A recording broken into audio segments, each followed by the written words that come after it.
After long time ఈరోజైతే కాలేజ్కి పోతున్నా.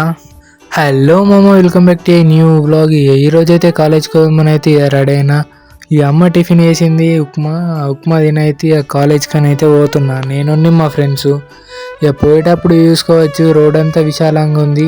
మొత్తంకైతే ఇక కాలేజ్కి ఏరుకున్నాం. కాలేజ్లోకి అయినాక బోర్ కొడుతుందని నా వీడియోస్ అయితే నేనే పెట్టుకొని చూస్తున్నా.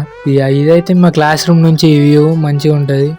ఇక మొత్తంగా అయితే కాలేజ్ అయిపోయింది. ఇక కాలేజ్ అయిపోయినాకనైతే ఇంటికి పోతున్నాం. వెదర్ అయితే చల్లగా ఉన్నదని మా ఫ్రెండ్ వాళ్ళ చాయ్ హోటల్ దగ్గరనైతే ఆగినాం. ఇక్కడనైతే చాయ్ అటుకుల ప్లస్ బజ్జీలు అయితే మస్తు అంటే మస్తు ఫేమస్. ఇది ఎక్కడ మన చలియాల దగ్గరనే ఉంటుంది. లొకేషన్ ఎక్కడంటే మన బజ్జీలు కూడా అమ్ముతారు చూడరు, చలియాల ఎక్స్ రోడ్డు దానికి అపోజిటే ఉంటుంది. ఇక అక్కడ ఆగైతే చాయ్ అయినా వెదర్ ప్లస్ ఆ చాయ్ అయితే మంచిగా అనిపించింది. మీకు ఎప్పుడైనా టైం ఉంటే అక్కడికైతే విజిట్ చేయండి. ఇక సాయంత్రం అయింది. ఇక సాయంత్రం అయినాకనైతే మా డాడీ ఫిష్ తెచ్చిండు. ఇక ఫిష్ని కట్టేసి అయితే ఉప్పు కారం రాస్తుండు కర్రీ వేస్తేందుకు. ఇక ముక్క చూడరు ఎంత పెద్దగా ఉందో ఆ పీసు. ఇక మొత్తంకైతే కూరనైతే వండారు. నైట్కి ఇక చపాతీ అయితే వేసిందమ్మ. ఇక ఈ రోజుకైతే దీంతో అయితే డేండ్ చేస్తున్నాం. బాయ్, మళ్ళీ వ్లాగ్లో కలుద్దాం.